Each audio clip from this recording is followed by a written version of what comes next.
Good evening friends.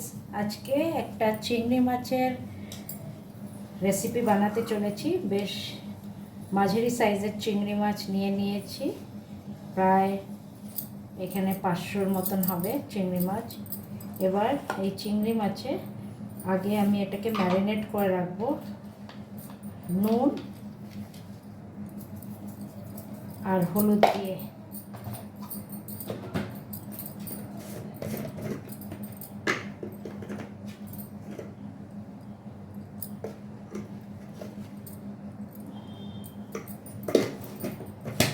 এবার ভালো করে ম্যারিনেশন করে রাখবেন।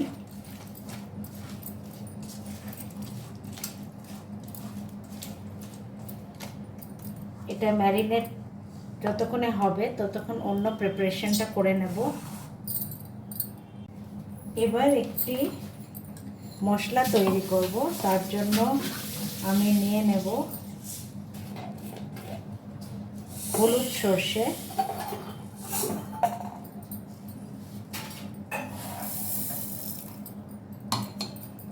আর একটু নিয়ে নেব কালো সর্ষে,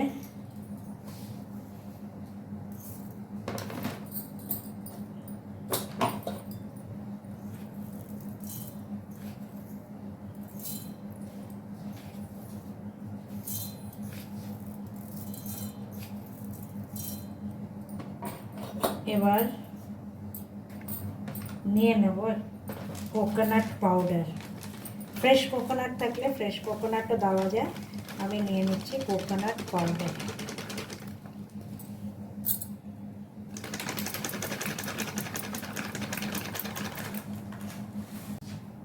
এবার এর মধ্যে দিয়ে নিচ্ছি 3টে কাঁচা পাকা লঙ্কা, আর দিয়ে নেব নুন আন্দাজ মতো।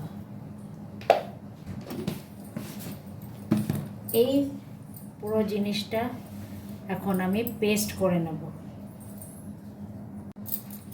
এই আমার তৈরি হয়ে গেছে মশলা পেস্ট, যেটা আমি এই চিংড়ি মাছের ঝালে আমি দেব। একটি বড় পেঁয়াজ কেটে নেব।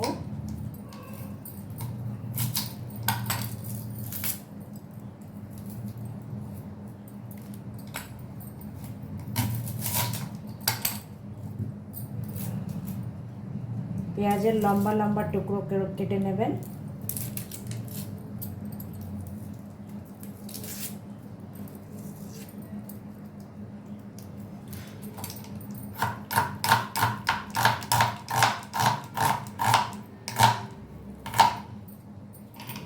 এইভাবে পেঁয়াজের টুকরোটা কেটে নেবেন।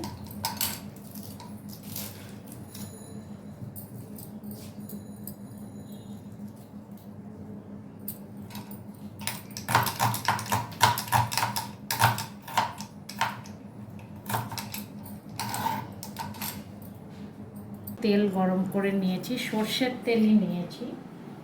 এর মধ্যে আমি এবার দিয়ে দেব আমার কেটে রাখা পেঁয়াজ।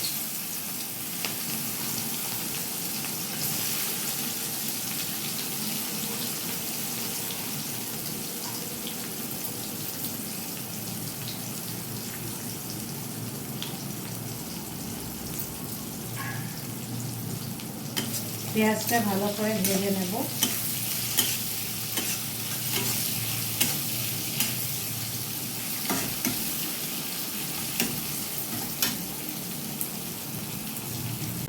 পেঁয়াজটা ভালো করে ভাজা হয়ে গেলে আপনি চিংড়ি মাছটা অ্যাড করে নেবেন।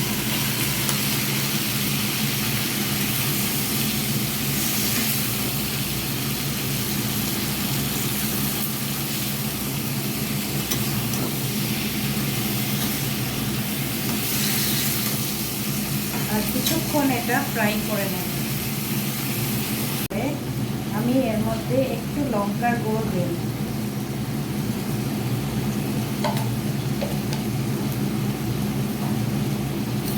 মিক্স করে নেব ভালো করে। আর এবার দিয়ে দেব আমার পেস্ট করা মশলাটি।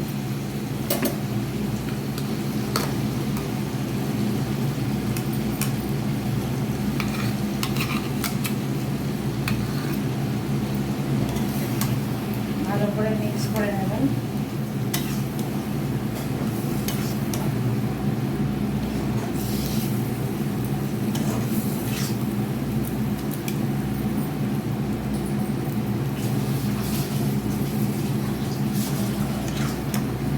এবার বাকি মশলাটা একটু জল দিয়ে মিক্স করে দেবেন।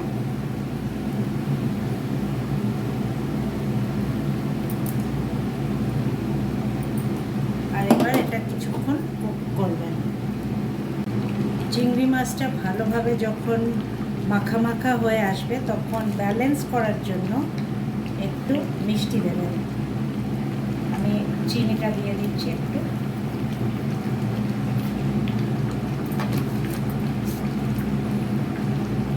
ভালো করে মিক্স করে নেবেন। আর এবার অ্যাড করে দেবেন ধনেপাতা।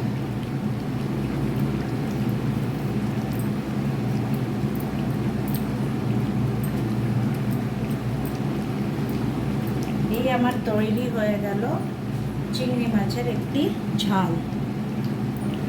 আপনি এর মধ্যে চাইলে উপর থেকে দুটো কাঁচা লঙ্কা দিয়ে দিতে পারেন। এই আমার তৈরি হয়ে গেল সুস্বাদু একটি রান্না, চিংড়ি মাছের ঝাল। So bye friends for now and stay tuned.